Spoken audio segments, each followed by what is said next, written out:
Hey there folks, Chris here with a double bill on Blu-ray starring two legendary actors, Nick Nolte and Eddie Murphy in 48 Hours and Another 48 Hours, and they are now part of the Paramount Presents line, which also includes the original poster art inside the flap of the slipcases. So first up is 48 Hours from 1982, which has been newly remastered, and in this a hard-nosed cop reluctantly teams up with a wisecracking criminal that's temporarily paroled to him in order to track down a killer. This your car, man? Yeah. Look like you bought it off one of the brothers. All right, I did my part and I got you out, so now you do yours. Where we going? We gotta go see a guy named Luther. Gans will be going to see him soon. We ain't got that much time now. Is Luther part of the gang? What gang you talking about, Jack? Hey, I can read a police file, shithead. Quit calling me Jack.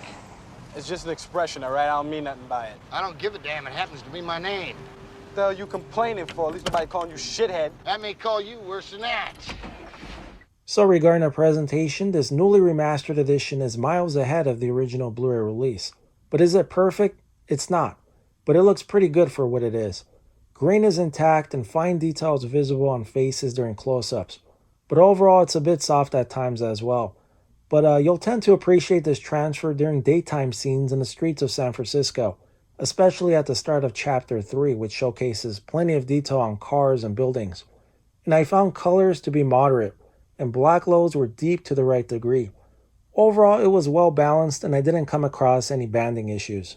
And the audio features the Dolby True HD in 5.1, which is an okay mix for a nearly 40-year-old movie. Dialogue came through well and James Horner's score was pretty solid.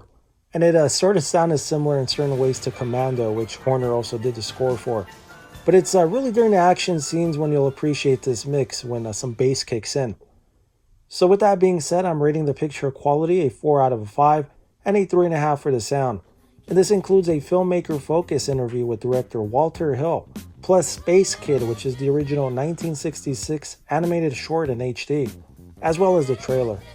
And next up making its Blu-ray debut is the sequel, Another 48 Hours, released in 1990.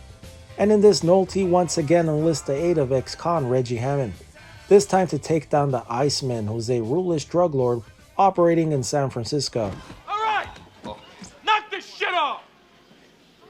I have been having a very bad day. Just got out of jail this morning. Already I have been shot at.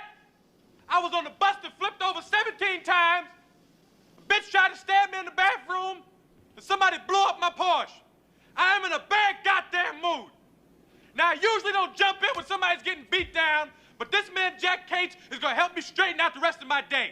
Now I suggest y'all back up and let us go about our business. Because you got a gun? No, because I have a gun and I'll pop a cap in your ass.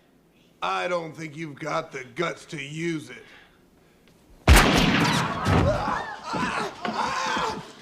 Eddie taking care of business. So regarding the presentation, again, daytime scenes look pretty good and details visible on faces and clothing during close-ups, especially on Eddie's suit.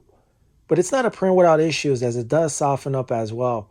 And just like the first film, colors are moderate and black loads were deep to the right degree.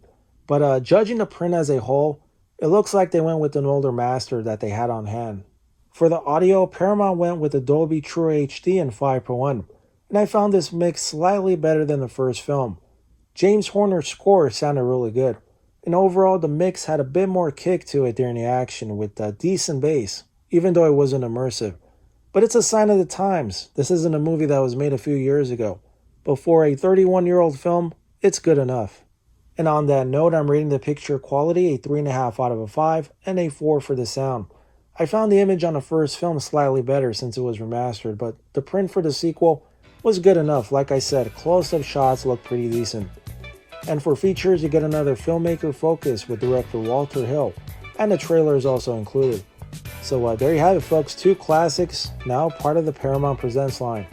And as usual, thanks for taking a look, and I'll see you soon in the next one. Take care.